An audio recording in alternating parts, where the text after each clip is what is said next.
This is...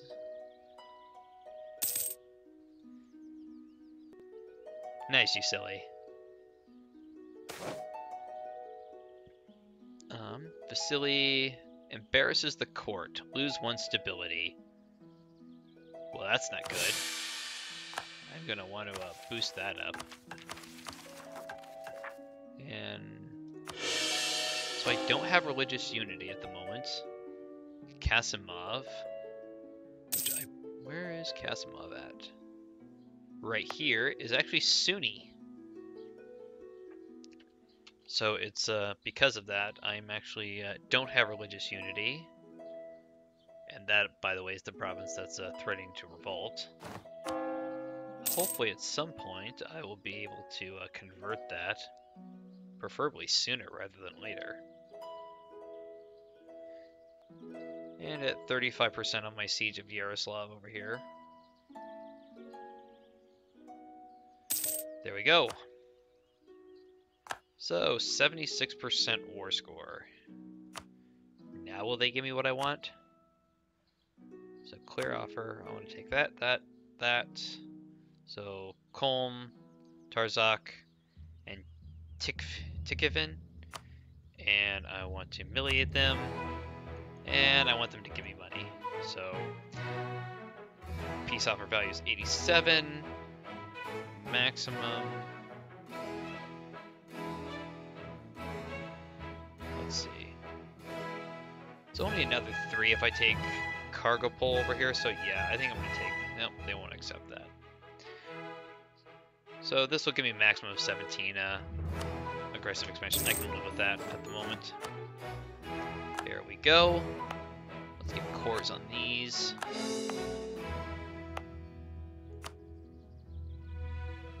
Yep.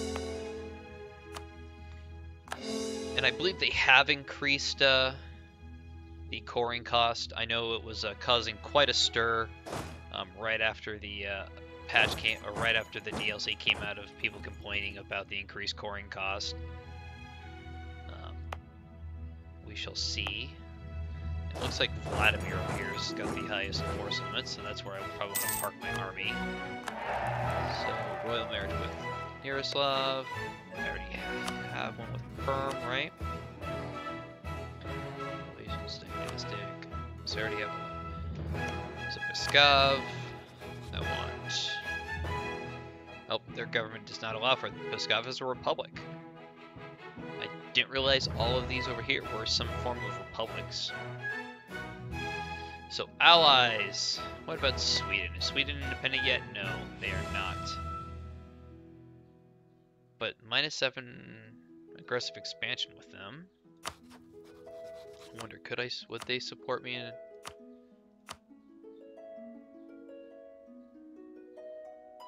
I'm not sure if I want to support Sweden or not if they declare independence.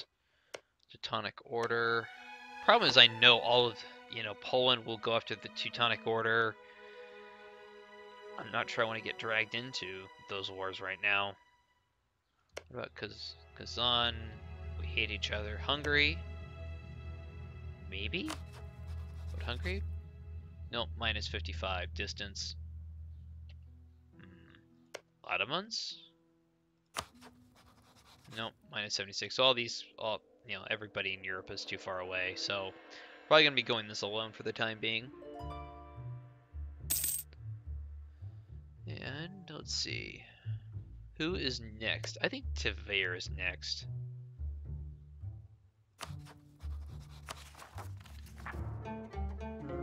Should probably wait until my coring is done in 2 years. Yeah, that'll be about how long it'll take for my war exhaustion to burn off. My Quazan separatist in Kasimov is up to 12.2 years before it triggers, so it is dropping now. So that war exhaustion burns off. Oh, I think I'm just gonna go up to speed 4 here. And the Humiliate of Novgorod actually gave me 60 some odd power projection, which gives me my free leader. Also gives me a nice boost to legitimacy every year, along with army morale, navy morale, fort defense, power, or trade power. Not sure how much trading I'm going to be doing in this game. Probably not a whole lot. And I could become, and I'm obviously being Muscovy, I am Orthodox. I could become Defender of the Faith. Let's see. I don't think so. Moreover, the army morale and navy morale is kind of nice. The monthly minus 0.03 to war exhaustion is nice. Prestige is nice, but I don't think I want to pay that money right now. So, just waiting for these provinces to core, then I'll go after Tavir. Should probably get my diplomats out, generating some claims. So we'll do some claims over here on Kazan. And who else is my... Oh, and I have to choose another rival since Lithuania is not a valid rival anymore. I will choose the Golden Horde. And let's fabricate a claim on them. Although I'm a little hesitant to take too much from the Golden Horde, given that they are a different religion and having to convert all these provinces.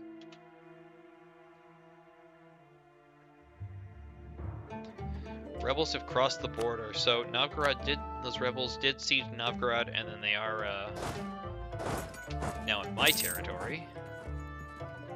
And Kazan is now no longer a valid rival. Why is that?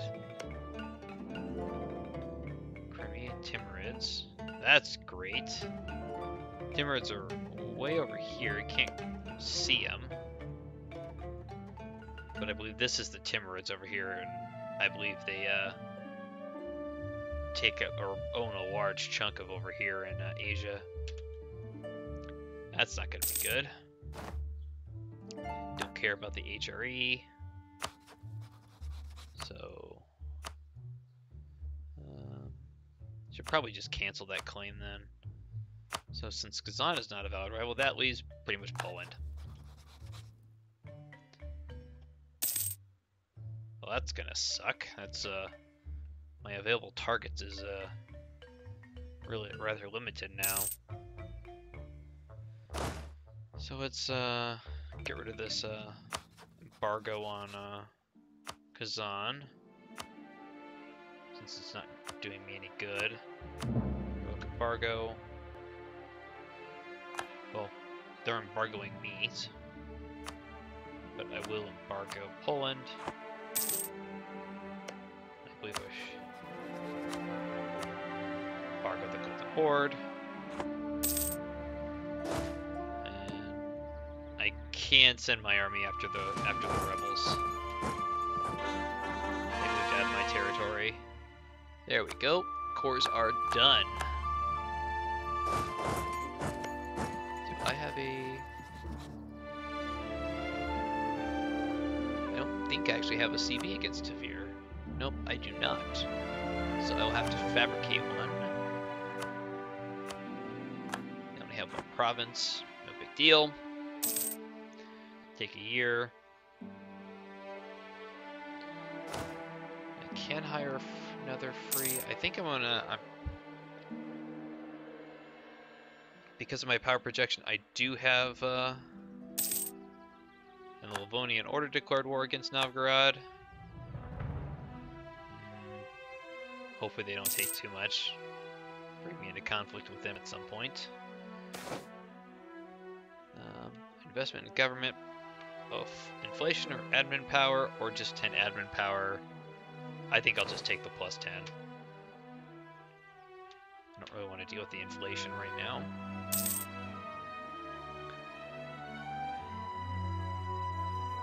Saying something that I completely forgot. The effects of pragmatic sanction. Something rendered. Habsburg patrimony. Ruled the order of succession. Firstborn, even to a woman. So the pragmatic sanction was recognized by Spain in 1725, confirmed in 1731, Russia in 1726, Prussia in 1728, United Provinces in 1731. So this is actually firing really early.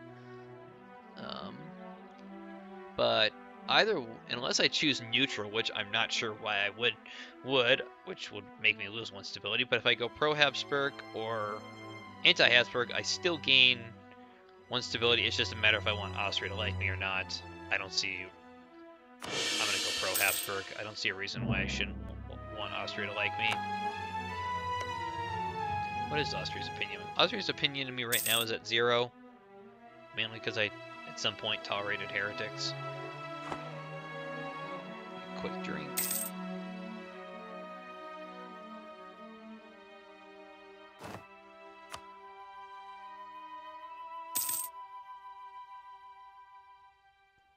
So I do have a rebellion that looks like it's about to fire.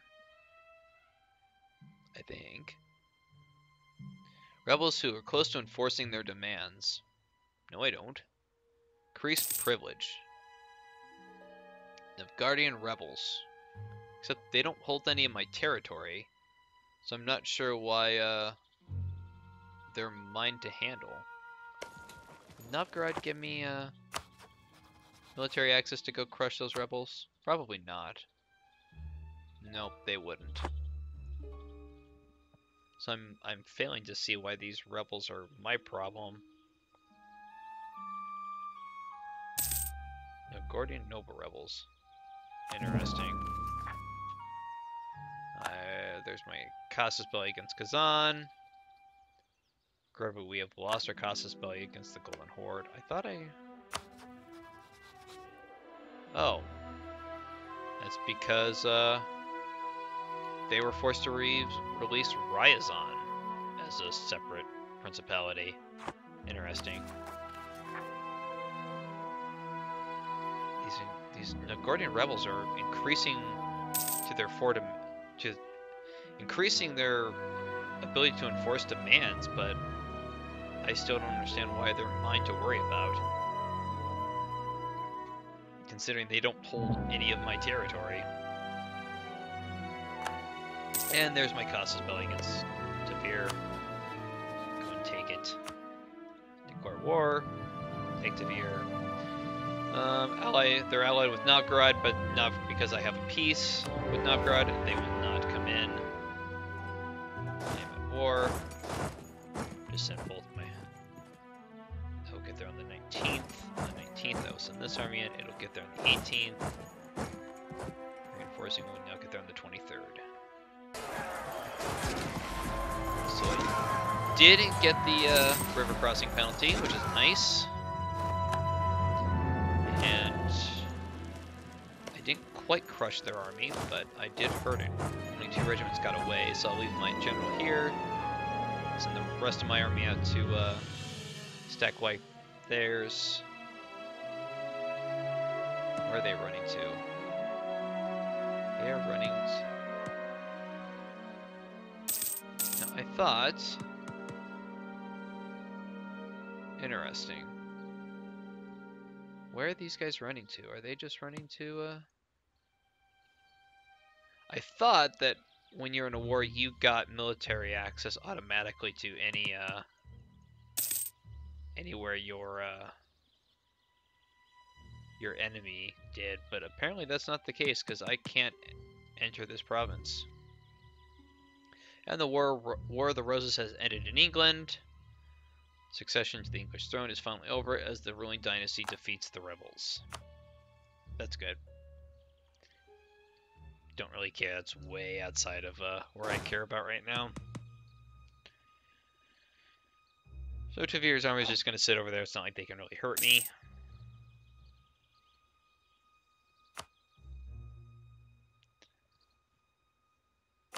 They're not going to be around long enough to really... What do I have for just land maintenance modifier? What's my admin? Inflation, national unrest. I am going to take him. Oh, I do have a decision available.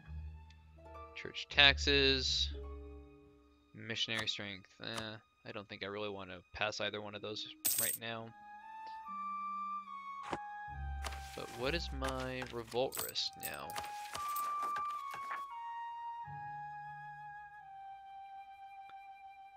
So Novgorodian separatist. So it does look like my national unrest is actually going down. That's good.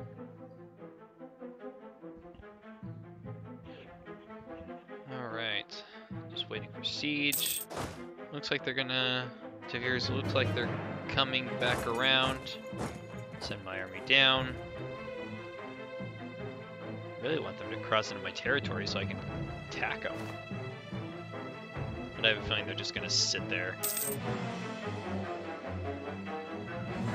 No longer a valid rival, then who is a valid rival for me? I mean, what is going on?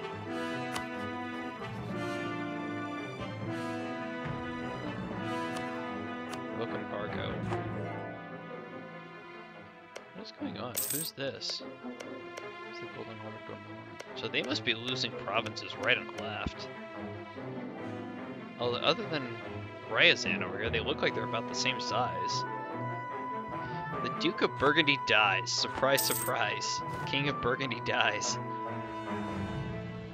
The Great Duke Charles I de Bourgogne, however you pronounce it, and his closest followers have tragically been killed in an effort to win the current war. The Duke personally led his troops into battle, valiantly charging his enemies. His naked and disfigured body was later found in a ditch, his head having been cleft in two. The death of the last Duke of Burgundy has plunged the country into internal turmoil and left it vulnerable to intervention from powerful neighbors. Which means it's probably going to go to Austria. Yep, it did. And Tavir is by Rixiva. What? Oh. Tavir is actually coming after me. They did cross the border. Will I get there in time? I will.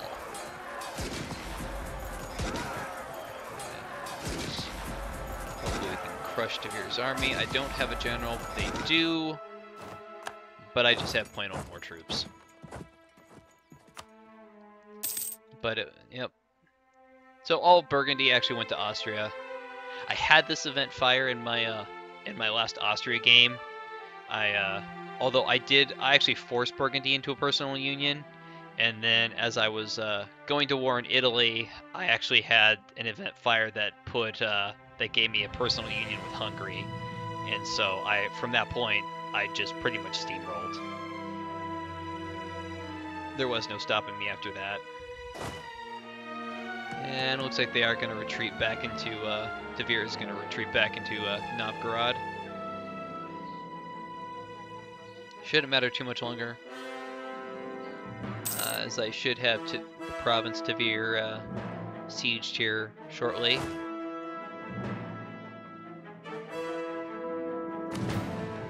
There we go. 100% war score. Going to take it. Can't get them to. Can't make them give me money though. There we go. Let's get a core on that. And from here I should probably kind of cool it, let my manpower kind of recharge a little bit. Let my armies finish reinforcing. Unhappiness amongst the peasantry. Conflicts and protests over taxes, landlord cruelty, exploitation, serfdom, and customs policies have become quite frequent. If we don't manage to solve the problem soon, the consequences will be dire. So gain 10 prestige and lose the stability, or lose 39 ducats. I will lose the 39 ducats. That is always much better than to lose stability. And I guess since I'm not at war, I think another month and my armies will be fully reinforced, and then I can bring down my maintenance. So, next, what is my aggressive expansion? Do I have a coalition? I shouldn't have any coalitions, but... So, Muscovy. So I wonder, coalition map mode, 20. Oh, other than Novgorod, my aggressive expansion is fine. -3 with Sweden. -6 with Lithuania. Kazan, I don't have any. Golden Horde -1, so I can actually go. Other than which I'm gonna get an aggressive expansion with Novgorod anyway. So, but my truce with them will last me until another 10 years, which will be perfect. Should be plenty of time for my manpower to recover. Till then, I'm not really sure there's really that much else to do. Since my I don't really seem to have that many rivals. Kazan, once again, was a rival, so that's always good. So I guess I will get back to fabricating claims on them. Issue an embargo. And then as soon as I can, I will start fabricating claims. Once my rebellion. So looks like these Novgorod separatists are gonna may actually fire. 9% chance to go up. Right now it looks like they'll fire in 2.5 years. That should be able to handle that. 10% chance to go up every month.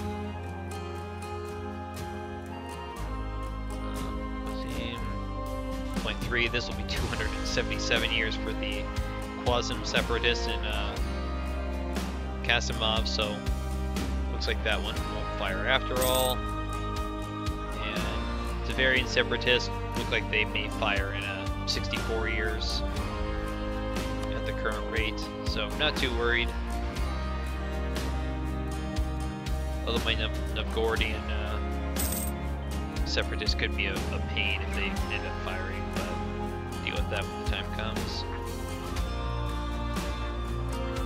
2.8 years, so it's actually going up, so the percentage chance is dropping. Again, it's probably due to... Oh, no, I don't have any war exhaustion. What's contributing to that? So I'm overextended and religious unity. So until I can convert Kasimov, I'm just going to have to deal with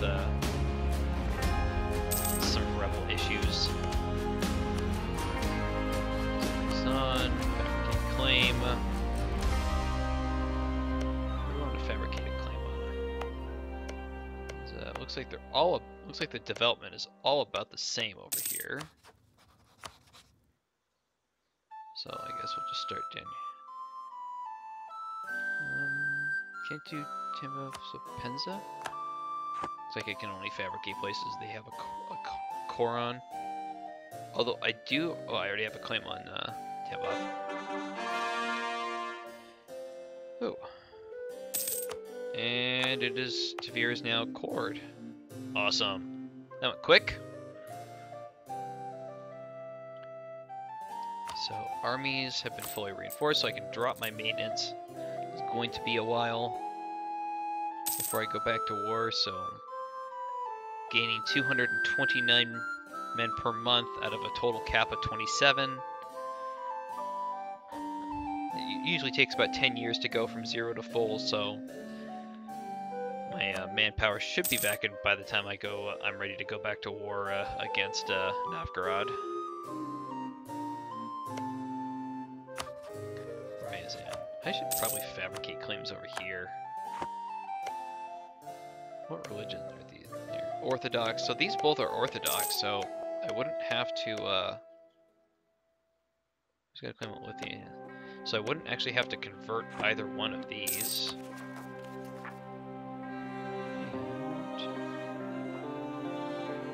And my rebel chance here in the Novgorodian separatist is still dropping. My agent has been discovered in Ryazan. Kazan now considers me their rival. Let's see. Need to find some allies here. What about the Nogai over here? How are they? Different religion. So festivities. This year looks to be such a prosperous year that Vasily II Temny, as a gesture of goodwill, has decided to celebrate by arranging various festivities for the locals. So +1 tax base in Rixev or gain in stability. I will take the +1 base tax. Stability is nice, but this base tax will be a permanent bonus. And I'm now gaining 8.55 ducats a month. That's my force. My force limit is up to 16 out of 20. It's 28. I'm currently using 16 of that. And I thought, God,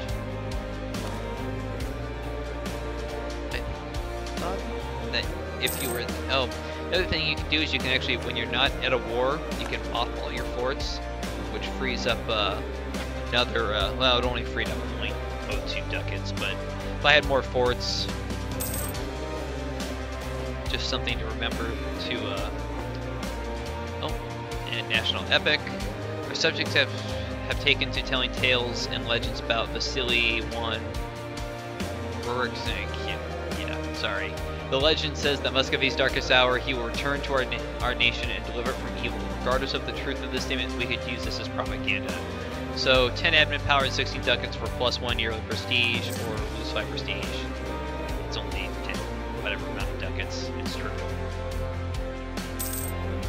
And I wanted to look at my units because I thought that there was that Eastern had, so my culture is Russian. I thought that if you're in the Eastern Tech Group, you might have had a bonus to cavalry. Maybe it's over here.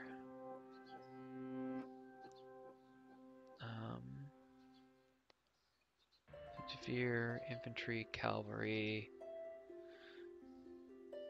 Select unit type. Maybe I'm just misremembering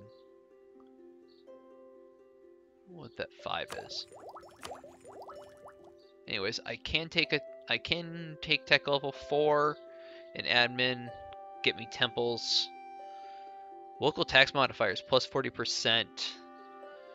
Very tempting, actually. How much is it going to cost me? Eastern, 688. I think I'll take it. It's going to be a little bit before I'm ready to start coring more provinces, so I should have enough time to get those admin points back.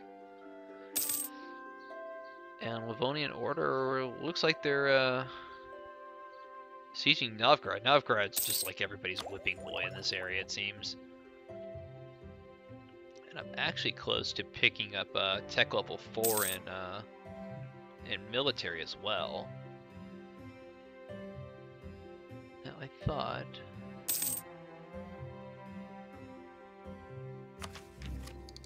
no, maybe I'm wrong.